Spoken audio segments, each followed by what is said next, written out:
Hi Jemima, it's really nice to see you. I'm Marco Leona. I'm the head of scientific research here at the Met. So I'm not a curator, I'm not a conservator, but I've worked on a few of these works of art that we're seeing, and I'm very interested in the aspects of color, technology, and technique. It'll be really nice to walk with you through the museum. Yes, and my name is Jemima Kirke, and I am an actress and an artist, and I'm really looking forward to walking through the museum with you and showing you some of my favorite pieces and talking about why. The museum is closed to the public now. We're reopening on August 29. Some staff are here, our amazing security and visitor services staff are here to prepare for the reopening, but otherwise the museum is closed. Many of the galleries are dark. I'm wearing a mask because, of course, we'll be requiring our visitors to do that for safety. Always wear your mask, please, and wherever you go, unless you're at home. Right. So I'm going up the great stairs. We're going to the galleries where the paintings are. We're going to see Van Gogh. This is Van Gogh's irises. Yes. And reprinted in lots of people's kitchens. Absolutely. And for the iris blossoms, he overlaid the blue color of the blossom at the edges to really shade it with a modern synthetic dye that just been invented, which was this beautiful, cool blue pink. It was called eosine. Unfortunately, it fades very rapidly. We have to use X-rays to do a chemical analysis of the painting, point by point, and we detect one element that's associated with that color. It's bromine, and where we see that and tracing the shape of the petals, we can tell that would have been pink over blue, which gave a purple tone, while the background was entirely pink. And Van Gogh himself wrote, "Painting fade like flowers."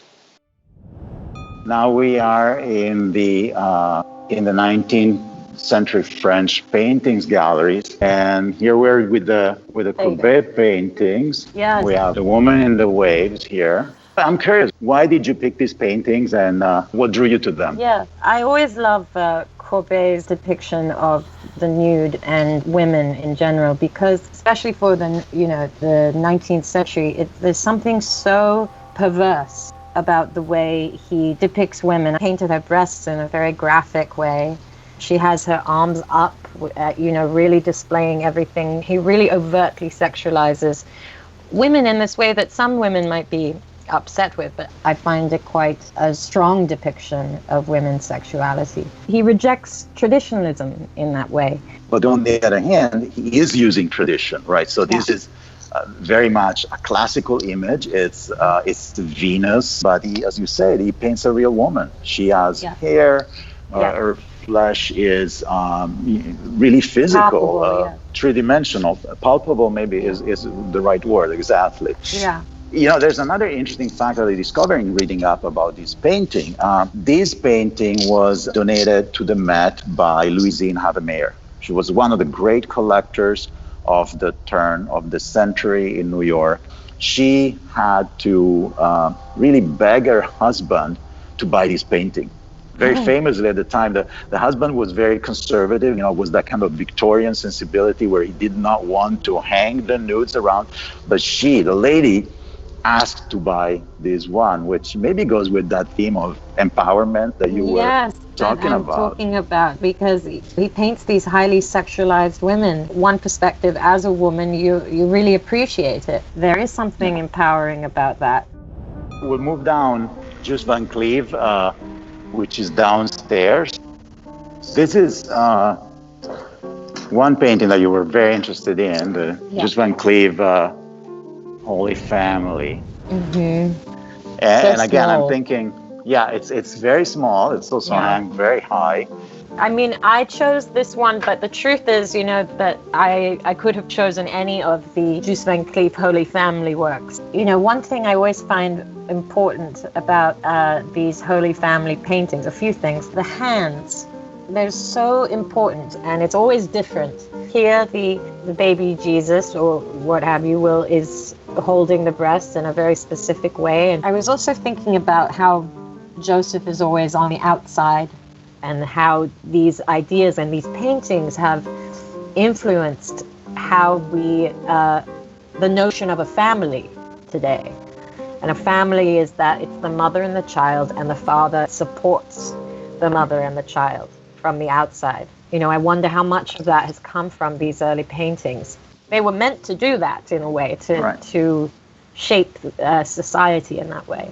Yeah. And the choice of the artist is clearly that of creating a contemporary painting and a contemporary scene. So Mary and Joseph are dressed in contemporary clothing. And I think that is all the part of what he's doing to connect the theme to the market, to the audience, and make it really something they could relate to. So, contemporary figures in contemporary costume. We're going through the galleries, and we're getting to another beautiful picture of a woman, the young woman with a lute, which is one of our beautiful Vermeer. As a painter, some of the paintings that I love come from a fascination with how something is made, the skill at which it was done. And this is one of them, this kind of chiaroscuro, if you will, is just, it's so intense in this painting. And the dark and the light contrast, and to paint a dark room and to fill it with one tiny light source, it's a very difficult thing to do. And Vermeer does that a lot. It's almost a theatrical device. In fact, the name for that is repoussoir, from the French, pushing back, which is actually used in stage practice, where you put something really big in the foreground. You partially obscure the figures in the background or in the middle ground, and you push them back, and you create that sense of depth. So he's taking a space that's very small, because if you think of those townhouses in Amsterdam, they're really narrow and deep. So as you were saying, not a lot of light inside. The spaces are small because the houses are not wide. But here, it gives us all the clues to deconstruct the scene. There's a lot more there than what meets the eye. We'll walk up towards the Greek and Roman galleries. And again, those are more my selection, if you want. I'll switch the view here to our Greek and Roman galleries, and they're just amazing now, because we have this beautiful natural light, and of course all we see now is white statues because they're very old. So I'll take you now to the statues, where we'll try to imagine a little bit of the color. Here we have an example. It's a statue from the 1st century AD, and this one, if you look closely, still show a little bit of color. I mean, it's vastly white, and it's been scrubbed and cleaned. But if you see here, you see that the color is actually under a crust of dirt. Yeah. And that's where we as scientists and conservators in museums say, don't try these at home. If you find in your garden a Roman statue, don't try to clean it, because you may take away also some really important remains. So just leave it like that. Bring it to us. I'm counting on it.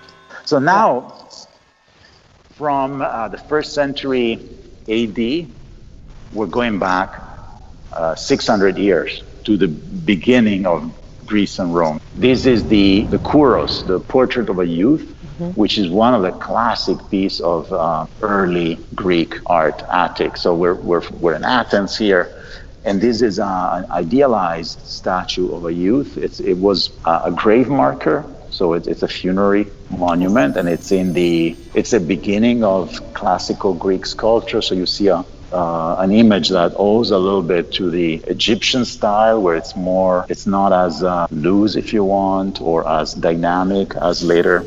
So what you're seeing here, you see a lot of this kind of pink tone, which is due largely to the fact that it was underground for a good part of 2,000 years, I believe. And so soil got stuck to the surface. But we work with a German scientist using some chemical analysis techniques, and found that all over the surface, there are traces of color. And I wonder if I can show you, in some cases you still perceive it. So I don't know if you can see the eyes, but if you can see the eyes, you can see that the cornea and the iris, you can see how the iris is outlined. And so that was one of the ways that the statue gained individuality, and also it connected with the viewer. If you put the eyes in, it really, now there's a relation. You're looking at it and you're looking at a person. Well, Jemima, it was really great talking to you. I hope that we can do, we really can connect live and bring you back here. So it would be... Yes, I would love to. Great. Thank you. Have a good day and enjoy the Met all to yourself. Bye-bye. Cheers. Bye.